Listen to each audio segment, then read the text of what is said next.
Assalamualaikum warahmatullahi wabarakatuh. Selamat pagi, salam sejahtera untuk kita semua.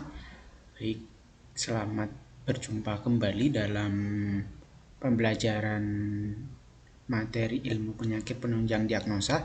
Kita akan lanjutkan materi kita yang kemarin. Kita sudah menyelesaikan materi yang kemarin tentang penyakit yang ada pada sistem kardiovaskuler. Untuk hari ini, saya akan memberikan materi yaitu tentang penyakit pada sistem limfatik. Nah, penyakit pada sistem limfatik itu apa saja sih? Nanti saya akan terangkan masing-masing penyakitnya. Baik, sebelum kita mulai, kita berdoa dulu terlebih dahulu. Semoga dilancarkan, semoga diberkahi apa yang kita lakukan hari ini. Berdoa dipersilahkan. Selesai. Baik, kita mulai. Dan sebelumnya saya ingatkan terlebih dahulu untuk tetap di rumah, tetap jaga kesehatan. Jika perlu, makan buah-buahan yang banyak, terutama makan yang banyak seratnya untuk menghindari penyakit yang ada di luar maupun corona ini ya. Oke, kita lanjutkan saja untuk materinya. Ini akan kita pelajari tentang penyakit yang ada pada sistem limfatik. Iya, materinya. Sebelum kita masuk ke penyakitnya, kita harus ketahui dulu apa sih yang dimaksud dengan sistem limfatik. Nah, untuk sistem limfatik, organ-organnya itu adalah ini semua. Dimulai dari tonsil atau amandel. Amandel itu merupakan bagian dari sistem limfatik. Dan salah satunya yang lain itu adalah limfa node atau aliran besar limfa. Itu ada di bagian belakang yang telinga, paling bawah leher lah istilahnya.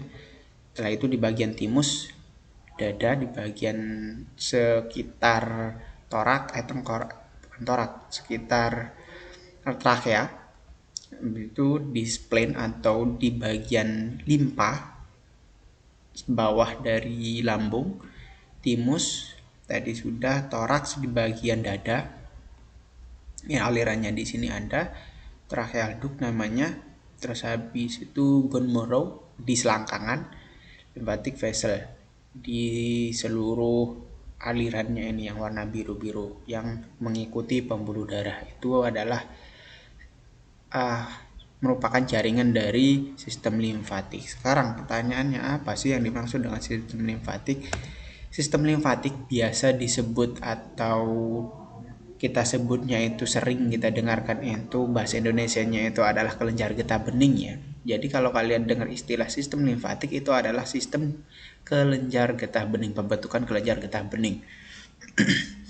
Sistem limfatik atau sistem getah bening membawa cairan atau protein yang hilang kembali ke darah. Jadi yang dimaksud dengan sistem limfatik itu adalah apapun cairannya, apapun yang kalian minum, apapun yang ada di tubuh bentuk cairan itu adalah termasuk dari sistem limfatik karena dia yang membawa cairan.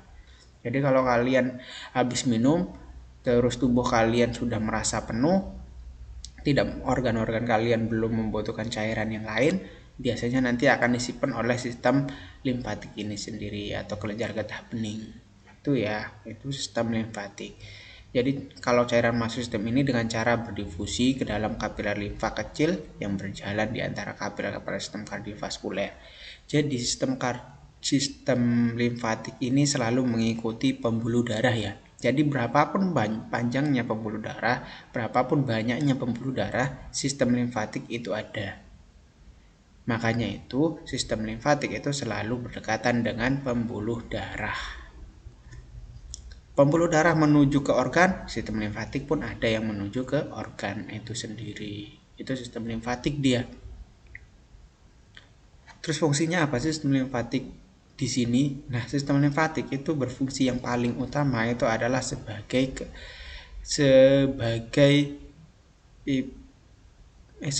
penyimpanan istilahnya, sebagai penyimpanan cairan ataupun protein yang dibutuhkan tubuh ketika memang tubuh itu sudah terlalu banyak cairan yang dibutuhkan, tidak membutuhkan cairan lagi, biasanya disimpan oleh sistem limfatik itu sendiri, mengembalikannya ke dalam darah. Jika tubuh kekurangan cairan, dehidrasi, nah ini yang akan menambahkan lagi. Jadi makanya kalau kalian minum cuma contoh pas puasa, minum pas sebelum subuh, pas sahur, terus kenapa kalian belum atau tidak merasakan lemes ataupun terasa sakit, nah itu karena cairan yang kalian minum pas subuh itu masih tersimpan di sistem limfatik. Ketika kalian merasa kurang, organ kalian merasa kurang, nanti akan dikasihkan oleh sistem limfatik itu sendiri. Itu fungsinya. Dan yang kedua itu adalah transport lemak dari jaringan sekitar usus halus ke darah. Nah, yang menghantarkan lemak, contoh ketika kalian makan makanan apapun, di dalamnya ada lemak dan masuk di bagian lambung, lambung tidak akan mencerna, nanti masuknya adalah ke usus ya. Nah, di usus nanti bentuknya itu berbentuk cairan. Nah, ketika sudah masuk ke usus, nanti lemaknya itu akan diambil oleh sistem limfatik untuk dimasukkan ke pembuluh darah. Itu yang mengambil. Jadi yang di usus itu selain pembuluh darah itu adalah sistem limfatiknya sendiri. Terus fungsi selanjutnya itu menyaring dan menghancurkan mikroorganisme. Nah, ini yang paling penting dia, sistem limfatik atau kelenjar getah bening. Kenapa bisa seperti itu? Karena pembentukan salah satu sel darah itu ada di sistem limfatik. Pembentukannya apa sih yang dibentuk sel darah apa sih yang berada di sistem limfatik? Sel darah yang disebut sebagai sel darah putih itu adanya di sistem limfatik. Lah berarti di pembuluh darah merah tidak ada, tetapi sebagian besar itu adanya di sistem limfatik. Jika pembuluh darah atau organ lain membutuhkan, nanti sistem limfatik itu akan memberikan ke pembuluh darah langsung melalui sini nanti. Melalui belakang leher biasanya, atau di ketiak ataupun di bagian selangkangan, atau disebut sebagai limfa node namanya. Nanti akan dialirkan ke sana sel darah putihnya. Sel darah putih di sini yang dimaksud sel darah putih itu adalah ada dua, sel T maupun sel B. Itu adalah sel darah putih yang ada di pembuluh limfa. Terus fungsinya apa? Selanjutnya ketika sudah terbentuk itu sebagai mikroorganisme, dan yang terakhir itu adalah sebagai perlindungan jangka panjang terhadap mikroorganisme dan benda asing lainnya, atau bisa kita sebut sebagai imunitas tubuh kita sendiri. Itu adalah sistem limfatik. Lah kok bisa, Pak? Iya, karena sistem limfatik itu ada sel darah putihnya di sana. Jadi kalau kalian mau makan apapun padahal makannya itu masih ada zat-zat yang berbahaya, racunnya, nah itu sistem limfatik yang akan menghancurkan dan akan membunuh. Itu fungsi dari sistem limfatik. Dari mulai amandel sampai ke seluruh tubuh. Ini sampai liver itu juga sebagai organ, salah satu organ dari sistem limfatik ya. Limfatik, limfa utamanya, limfa ini bagian di sini limfa. Kalau yang ini untuk protein saja, untuk penghancur protein maupun lemak di sini. Itu ya, ini fungsi dari sistem limfatik. Komponen strukturnya itu apa saja sih sistem limfatik selain organnya tadi yang saya sebutkan? Salah satunya itu adalah komponen pertama itu adalah kapiler limfatik. Kapiler limfatik itu adalah yang ini. Kapiler limfatik itu adalah yang warna-warna hijau-hijau ini. Yang warna hijau. Ini merupakan kapiler limfatik. Sama kayak pembuluh darah. Pembuluh darah kapiler itu. Pembuluh darahnya itu adalah itu.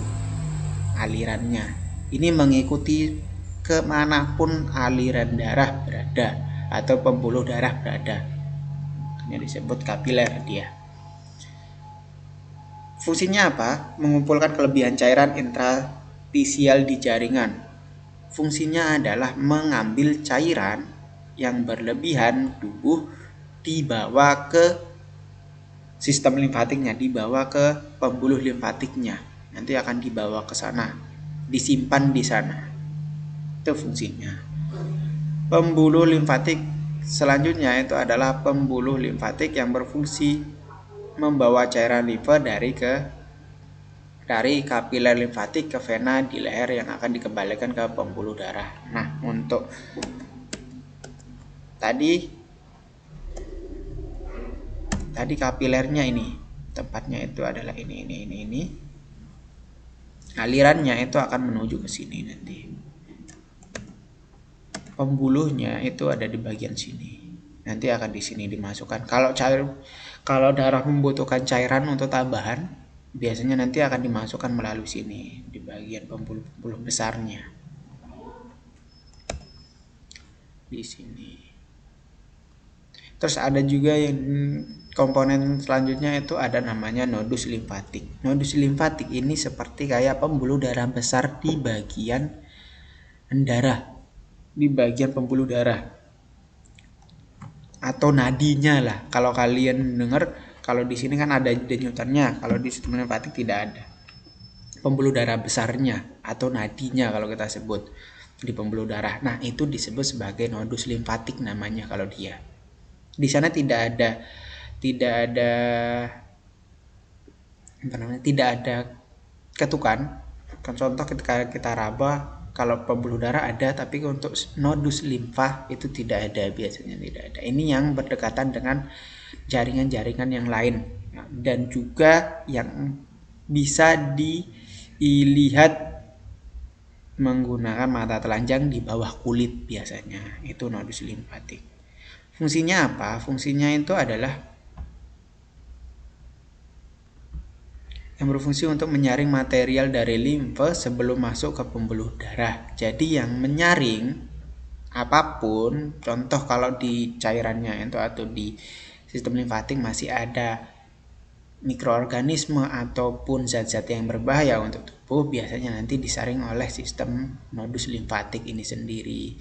Karena nodus limfatik inilah yang menyatu dengan pembuluh darah maupun organ-organ yang lain. Itu nodus limfatik. Terus yang selanjutnya, komponen struktur limfatik itu ada yang disebut sebagai tonsil. Nah, ini komponennya dia. Komponen pertama untuk saluran gastrointestinal atau pencernaan manusia, tonsil. Atau kalau kita sebutnya itu adalah amandel. Itu disebut sebagai tonsil. Fungsinya apa? Itu untuk menghancurkan benda-benda asing yang memasuki saluran napas bagian atas dan sistem pencernaan. Itu fungsi tonsil. Jadi kalau setiap manusia punya tonsil ya. Tonsilnya itu ada 3. Di bagian di dalam mulut, di samping kiri yang atas itu kiri maupun kanan itu amandel. Ada juga yang di bagian hidung, ada juga yang di bagian pangkal lidah, itu juga ada. Tapi yang paling sering bermasalah itu untuk manusia itu adalah di bagian atas lidah, biasanya langit-langit atas kiri maupun kanan. Nah, itu tonsilnya yang bermasalah. Tonsil. Ada yang menyebutkan operasi amandel. Tonsil itu adalah nama lainnya amandel ya. Jadi kalau kalian ada bermasalah amandel, bengkak-bengkak, itu berarti ada masalah di bagian sistem limfatiknya. Karena fungsinya itu adalah menghancur makanan maupun menyaring. Kalau ada contoh makanan yang kalian makan tidak masih kotor, masih banyak mikroorganismenya, kalian makan, biasanya nanti akan disaring oleh ini, akan dibasmi, akan dibunuh biasanya kotoran-kotorannya oleh amandel. Terus kenapa kok bisa ada yang sampai bengkak Pak amandelnya? Itu karena ketika amandel itu kan menyaring kotoran, menyaring mikroorganisme. Ketika sudah terlalu banyak mikroorganisme sampai biasanya nanti tidak mampu untuk menahannya, biasanya nanti akan terjadi pembengkakan langsung di bagian amandel. Itu menandakan kalau mikroorganisme sudah terlalu banyak yang disimpan. Itu mau nggak mau harus dilakukan tindakan pemberian obat biasanya nanti. Yang paling parah itu adalah dilakukan operasi. Nah, operasinya di sini itu bukan pengangkatan tonsilnya ya. Tonsil itu tidak bisa diangkat, tidak boleh. Kenapa? Karena ini sistem kekebalan tubuh manusia. Kalau ininya diambil, otomatis kekebalan tubuh tonsilnya ini diambil, ini otomatis kekebalan tubuhnya pun akan mengalami masalah. Jadi tidak mungkin diambil lah. Terus operasi amandel itu operasinya apa, Pak? Ya sama aja. Operasi amandel itu ya operasinya pengangkatan yang terjadi pembengkakannya saja, di luarnya saja. Yang pembengkakannya kan hanya di bagian kulit luarnya saja. Untuk tonsilnya itu biasanya tidak ada masalah. Jadi tidak diambil, amandelnya nggak mungkin diambil. Itu amandel, itu tonsil ya. Fungsinya adalah itu. Selanjutnya itu ada limfa. Limfa itu di bagian bawah lambung. Biasanya berdekatan dengan lambung paling bawah. Nah, itu limfa. Fungsinya apa? Fungsinya itu adalah menyaring benda-benda asing dari darah, menghasilkan limfosit, menyimpan sel darah merah, melepaskan darah ke dalam tubuh pada kasus kehilangan darah hebat. Nah, ini fungsinya limfa. Jadi kalau orang tabrakan yang menghasilkan sel darah putih, yang mengimpor sel darah putih maupun sel darah merah itu adalah ini. Jadi biarpun kalian tabrakan terus keluar darahnya banyak, nah ini yang akan membantu nanti supaya darah kalian tidak terlalu banyak yang habis. Darah seorang yang mengalami pendarahan itu tidak habis keluar banyak istilahnya. Nah, ini fungsi dari limpa. Terus ada juga yang disebut sebagai kelenjar timus. Kelenjar timus itu adanya di bagian kerongkongan. Di bagian kerongkongan. Bentar. Nah, ini di bagian dada tapi dalam. Di sini timus namanya. Fungsinya apa? Ini adalah sebagai pembentuk antibodi untuk bayi yang baru lahir. Ini yang baru lahir biasanya memproduksi timosin, tempat diferensial limfosit menjadi limfosit T. Sel darah putih namanya limfosit ya. Nah, dibentuk oleh sistem limfatik. Bukan dibuat, bukan limfatik yang membentuk selnya, tetapi hanya sebagai pembentuk terakhirnya saja. Yang membuat itu hampir sama seperti sel darah merah, yang membuat di sumsum tulang belakang. Tetapi nanti dialirkan ke sistem limfatik. Nah, di sana yang akan membuat sel T maupun sel B-nya. Itu ya. Ini adalah komponen-komponennya. Nah, ketika ada masalah di bagian sistem limfatik, ini biasanya berkaitan erat dengan masalah kekebalan tubuh pada manusia. Biasanya erat kaitannya dengan masalah yang ada pada kekebalan tubuh manusia itu sendiri. Mau masalahnya di bagian tonsil, otomatis nanti akan mengalami masalah di kekebalan tubuhnya, mudah sakit, mudah demam, mudah flu. Nah, ini semuanya sama saja. Biasanya akan terkena, apalagi di bagian liver. Liver itu juga termasuk salah satu komponen dari sistem limfatik ya. Organnya, salah satu organnya dia. Nah, penyakit-penyakit yang ada pada sistem limfatik itu apa saja sih? Nanti saya akan terangkan. Salah satunya itu ada limfadema. Yang kedua itu, mohon maaf saya belum tuliskan di sini. Salah satunya itu adalah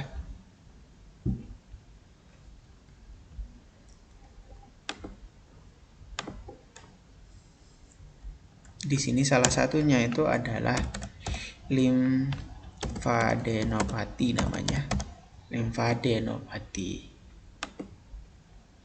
Limfadenopati. Selanjutnya limfoma Hodgkin atau limfoma non-Hodgkin juga sama. Dan yang terakhir penyakit Castleman. Untuk yang dua ini yang paling jarang, nanti hanya pengenalan saja.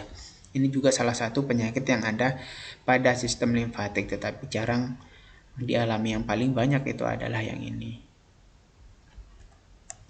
Oke, kita lanjut. Penyakit yang pertama yang ada pada sistem limfatik. Penyakitnya apa sih? Yang pertama itu adalah yang disebut sebagai limfadema. Dari kata edema, pembengkakan di bagian limfa. Itu yang dimaksud dengan limfadema ya. Jadi yang dimaksud dengan limfadema itu adalah akumulasi cairan interstisial kayak protein dalam kulit dan jaringan subkutan yang terjadi sebagai akibat dari disfungsi limfatik. Limfadema itu adalah pembengkakan yang bisa dilihat dengan mata telanjang langsung di dekat kulit. Itu limfadema namanya. Pembengkakannya di mana? Ya, di sekitaran tubuh, bukan di limfa node-nya ya. Maksudnya bukan di bagian yang ada node-nya, tetapi di bagian pembuluh-pembuluh limfanya pembengkakannya. Penyebabnya apa? Limfadema itu dibagi berdasarkan dua jenisnya kategorinya. Ada yang disebut sebagai limfadema primer dan ada yang disebut sebagai limfadema sekunder. Penyebab dari limfadema primer itu biasanya kelainan dari genetika itu sendiri. Biasanya pas dia lahir itu sudah langsung terjadi masalah di bagian sistem limfatiknya, terutama di bagian pembuluh atau kapiler-kapilernya. Sepanjang aliran limfatik. Alirannya mana yang warna biru-biru, yang warna hijau-hijau ini? Masalahnya di sini, pembengkakannya terjadinya di sini, bukan di bagian inti-intinya, tetapi di bagian aliran-alirannya sini pembengkakannya. Itu limfadema dia. Limfadema primer terjadi akibat yang saya sebutkan tadi, kelainan genetika, di mana ekspresi dapat terjadi pada saat lahir. Biasanya terjadi ketika lahir muncul, atau nanti pubertas, atau ketika masa remaja, atau ketika awal dewasa. Ketika dewasa, setengah baya dewasa, biasanya muncul masalah kalau memang akibat dari kelainan genetika pas lahir. Tidak serta-merta langsung pas lahir langsung terkena, tidak, bisa jadi tidak, tetapi nanti ketika pubertasnya atau ketika dewasa awal dia muncul. Biasanya terjadi seperti itu kalau memang ada kelainan bawaan. Baik, inilah limfadema sekunder itu penyakit yang berkembang sebagai infeksi atau bedah ablasi. Maksudnya itu ada kelainan bukan dari genetika tetapi memang ada penyakit-penyakit bawaan yang disertai sebelum terjangkitnya penyakit limfadema. Pasien yang memiliki predisposisi primer bawaan memiliki bentuk disfungsi limfatik yang lebih parah. Maksudnya lebih parah itu sistem limfatiknya itu tidak berfungsi dengan semestinya. Yang seperti tujuannya itu yang harusnya contoh sel darah putihnya itu harusnya hanya menjangkiti yang sakit, malah menjangkiti yang sehat juga. Itu kelainan ya, itu bawaan. Ini tentang limfadema.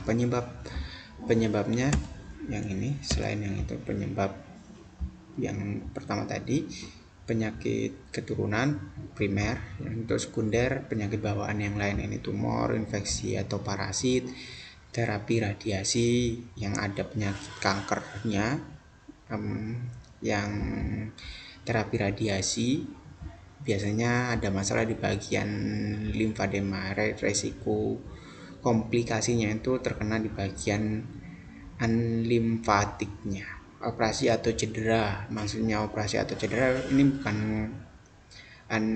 semua operasi ya, tapi biasanya operasi yang terjadi di sekitaran